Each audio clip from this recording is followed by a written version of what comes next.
Good morning. My name is Rupeshkumar, Assistant Professor in Visual Communication, AJK College of Arts and Science. Today, in this lecture session, I'm just going to talk something about the medium cinema. Cinema is actually a medium of a new era. It was actually flourished in the era of 20th and 21st century. The first film screening was actually done in Paris by Lumiere brothers in 1895. So Lumiere brothers are actually considered as the father of cinema. Regarding the Indian cinema history, Raja Harishchandra, which was actually produced and released in 1913 by Dada Saheb Phalke, was actually considered as the first Indian cinema. It was a silent movie. In 1913, the first sound movie in India, Alam Ara, was actually released. 1930s were actually in Indian cinema. When we just take the period of 1930s, the decade was actually considered as a time of social protest in the medium of cinema. Cinema was actually taken as a political and social medium to protest against so many social events. And the Prabhat Takis and Bombay Takis, Bombay Takis, and New Theatres were actually the main prominent Indian film studios. They just produced a lot of movies in 1930s. And 1940s were actually 40s and 50s were actually considered as the golden era of music. In this time, in Indian cinema, a lot of songs and dances were actually displayed in Indian cinema, and it was actually a period of music and dances, and it was actually something sort of a cultural a sort of a cultural change was actually happened in 40s and 50s in Indian cinema. At this time, Indian cinema were actually flourishing into a very high level. And 50s and 60s were actually the golden age of Indian cinema. On these times, in 40s and 50s, the main themes were the main themes in Indian cinema were actually regarding social protest. But they just got their themes and subjects from Ramayana and Mahabharata, and other Puranas. And the Indian cinema were actually correlated with the Indian mythology and Indian mythology and two main Indian epics. And in 1952, the first international film festival was actually held in Mumbai, and it actually changed the face of Indian cinema. That means the character of a lot of foreign films and international films were actually screened in this film festival. The aesthetics and the production character of Indian cinema was actually entirely changed. And one side there was actually the commercial cinema. There were actually box office hits, but on the other side there was a beginning of the parallel movies. And in 1955. That was actually the landmark year in Indian cinema. Padar Panjali was actually directed by Satyajit Ray, and it actually revolutionized Indian cinema. Up to this time, the Indian cinema were actually filled with the songs, dances, and stories and fights and all. But Padar Panjali was actually something sort of a realistic cinema. It created a sort of a new wave in Indian cinema, and it is actually considered as one of the best cinemas in the whole world itself. And Satyajit Ray is actually considered as one of the prominent figure in Indian cinema, and he is actually considered as the main figures in Indian cinema history itself. And in 1960s, on the other side, on box office, Mughal e Assam, the cinema just made a big break.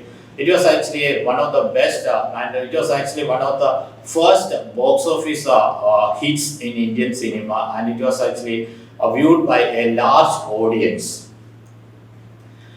And in this time, in 1970s, and in 1960s and 70s, Malayalam cinema emerged from their literature. The Malayalam cinema is actually one of the main part of Indian cinema history. And they got the Malayalam cinema got their content from literature, and a lot of literature were actually made into cinema. One of the best example is actually Thakari's Chemin. Chemin was actually later created as a cinema, and Ramu Kariyat was actually the director of this cinema, and this cinema is also considered as a landmark in Indian cinema history, and it won the best cinema award in India. And on the other side, in South Indian film industry, Tamil cinema has actually having a great influence in society and politics. The social influence of Tamil cinema was actually Tamil cinema was actually really influential in the Tamil society. And the Tamil heroes, Tamil film figures were actually really influential in the Tamil politics also. MGR, Shivaji Ganesan, Rajinikanth like figures are having the stars. They were having a greater influence in the Tamil Nadu politics and Tamil Nadu community. So cinema is actually highly influential in the Indian society, especially in the Tamil society. In 1970s, it was actually in Indian cinema the age of angry young man, and in the 70s, the character of Indian cinema were actually having a different sort of changes. A lot of angry young men were actually the heroes of Indian cinema. The Amitabh Bachchan Amitabh Bachchan arised as a superstar in Indian cinema, and so many other heroes like Rajesh Khanna, Dharmendra, and so many other heroes actually arised in Indian cinema. And in 1970s, the landmark cinema Sholay was actually released. This Sholay is actually considered as one of the other landmark in Indian box office and Indian commercial cinema, and it is actually one of the best hits in Indian cinema too. And after Sholay, a lot of films were actually produced according to the character of this Sholay, and they were actually huge hits. And after this Sholay and Diva and all these films, Amitabh Bachchan became a superstar in Indian cinema, and he was actually having his heroic status till the new millennium. On the other side, in Malayalam cinema, 1970s, they started a new other wave in Malayalam cinema. It is actually called as the new wave in Malayalam cinema. And it was the prominent figure in this new wave. The new wave cinema was actually Adur Gopalakrishnan. Adur Gopalakrishnan produced and directed his first film Swayamvaram. It was actually a landmark, and it was actually a revolutionized film art in the history of Indian cinema itself. And it was actually changing the character of the parallel cinema, and changing the character of the whole Indian cinema itself. Later, a lot of Malayalam directors like Aravindan, KG Jorda, they just produced and directed a lot of parallel cinema having a very good realistic and artistic qualities. And Uridattu by Aravindan, and Anandaram by Adur Gopalakrishnan, and Iragal by KG George were actually the examples for this such new wave cinema in Malayalam. And regarding this 90s was actually the age of romantic thrillers and comedies in Indian cinema, and that was also having a sort of a different changes. A lot of new heroes came into the Indian cinema structure, and a lot of different stories, urbanized stories were actually screened in the film screens of Indian theatres.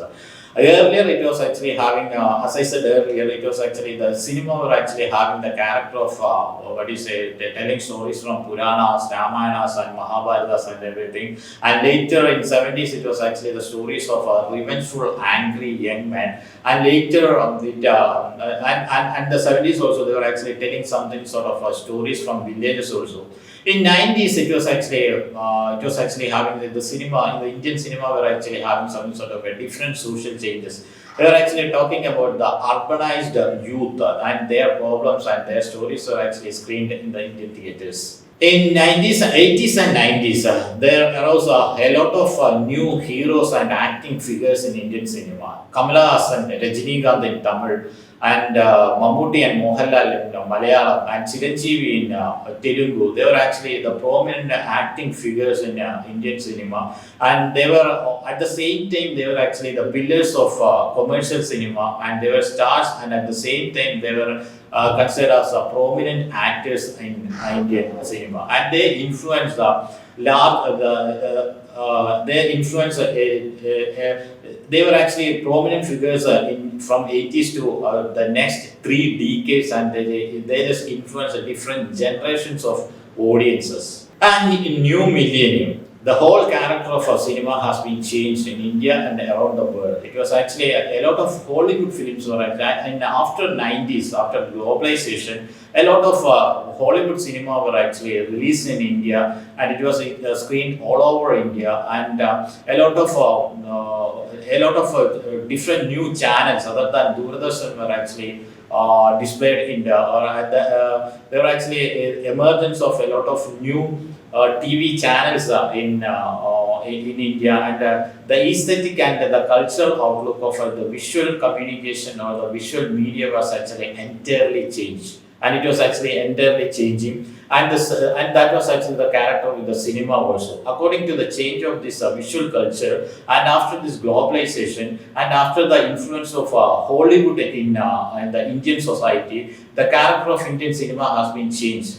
So many films like Independence Day, then Titanic and Jurassic Park, they were actually huge hits in India.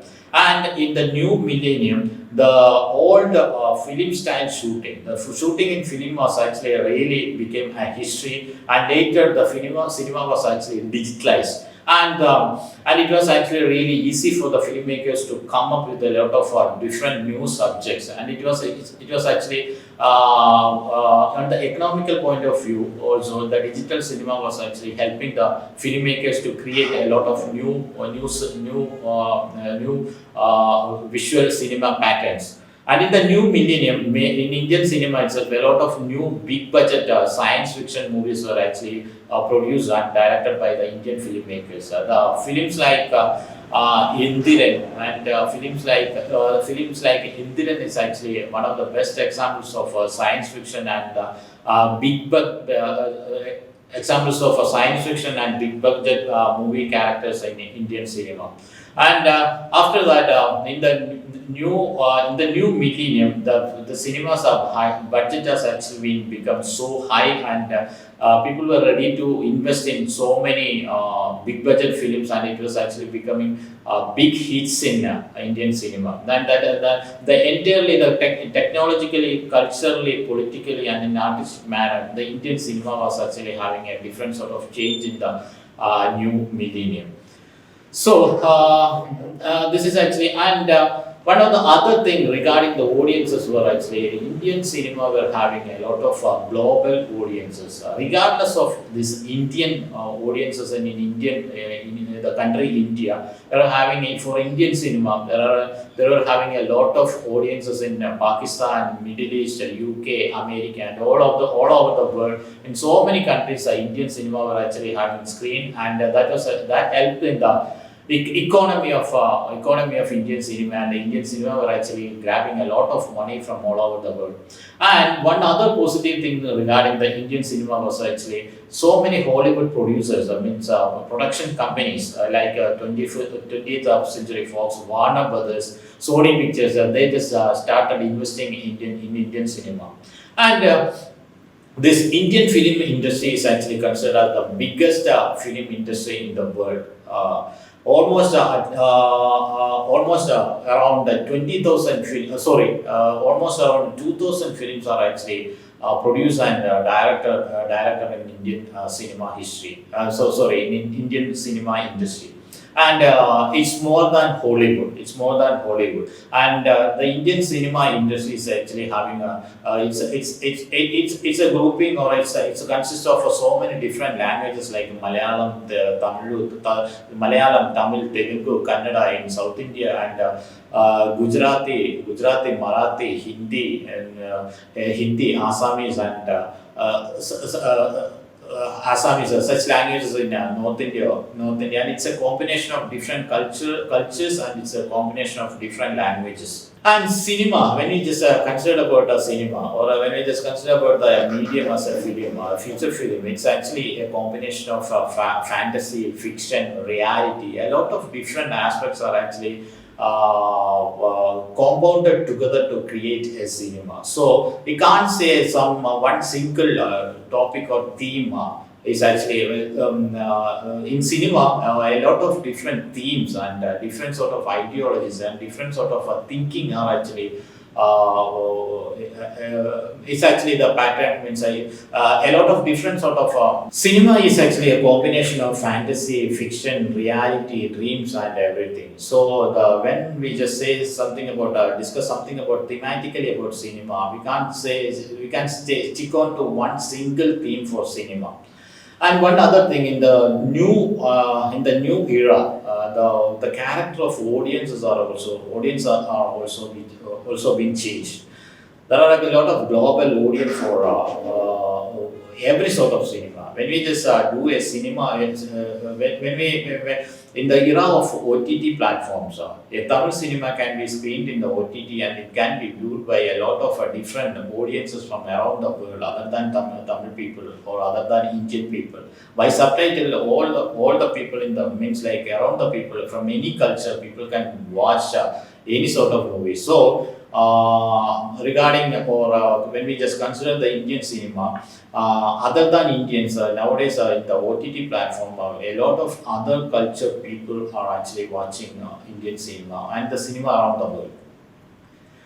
And when we just consider the genres in genres in cinema, there are a lot of different genres, and there are a lot of different themes, and some genres in cinema are actually action, comedy, romantic, science fiction, thriller, and mystery, and different topics are actually coming out of this medium. And when we just consider the production of cinema, there are three different stages of making a film. And the first is actually the pre-production phase, and second is actually the production phase, and third is actually the post-production phase. In the pre-production phase, where in this stage, the people will just think of cinema. How means like they are actually pitching a cinema, they are actually creating a subject. The directors and scriptwriters, they are actually coming into a subject. A scriptwriter is actually writing a script. Then the director and the scriptwriter and the other producer, and they are all sitting for deciding the actors, and they are actually deciding the locations, and they are actually having the discussion of about the themes and everything. Everything is actually set before the production. Production means shooting, and pre-production is actually an important phase in the making of cinema. So it's a planning phase. Regarding cinema is actually there is a lot of investment of money. So we need a lot of proper planning in the pre-production phase itself. Without a proper pre-production phase, we can't go for the production of a cinema. And the second stage is actually the production. In the production phase, that is actually the shooting phase. When we just completed our budget planning, the location planning, the screenplay planning, and everything, we just go for the shooting, and we just direct the actors, and we just go to the location, direct the actors, and we just make our shots and frames and everything, and we just and regarding the production of a cinema, there are three different stages. One is pre-production, and the second one is production, and the third one is post-production. When we just talk about the production of a cinema, there are three different steps. The one step is actually pre-production, next is production, and third is post-production.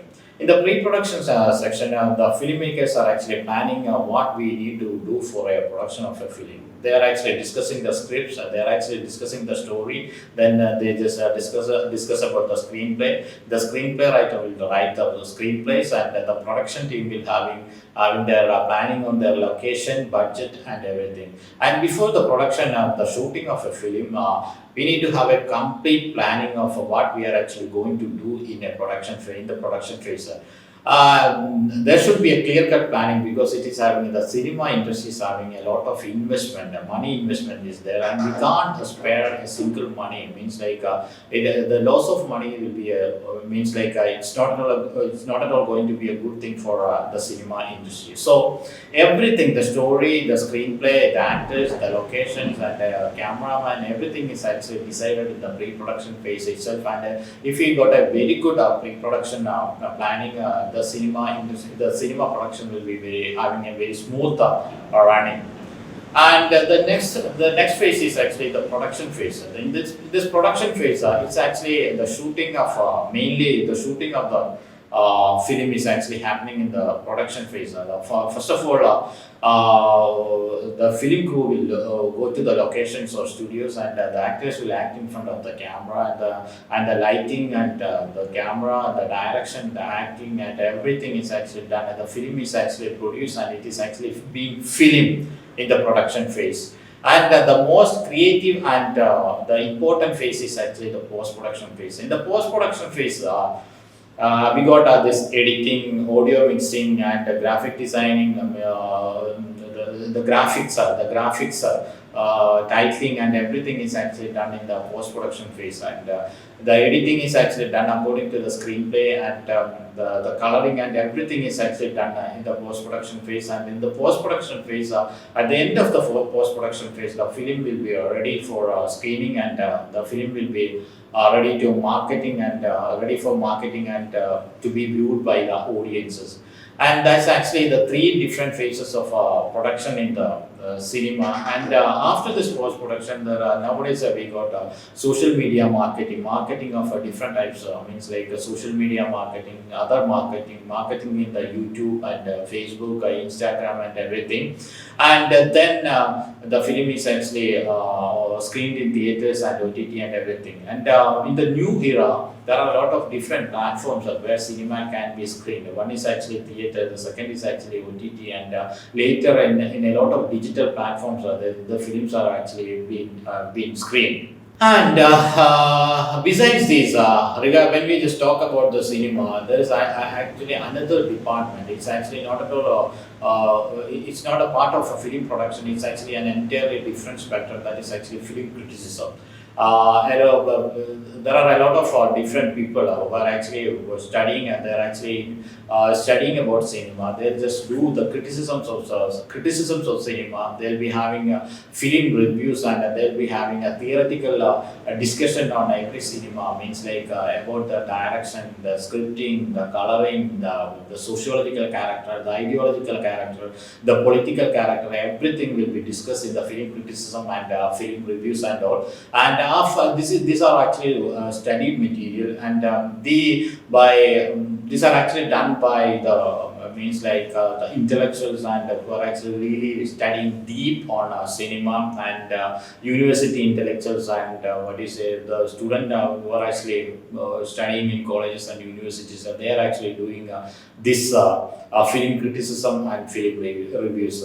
And by after evolving a lot of theories and new discussions on cinema by the film criticism and film reviews, a different mode of cinema is actually emerging in the new century or in the new era. And a lot of different types, means like other than these big screens, nowadays we can just watch the cinema in mobile phones and laptops and all.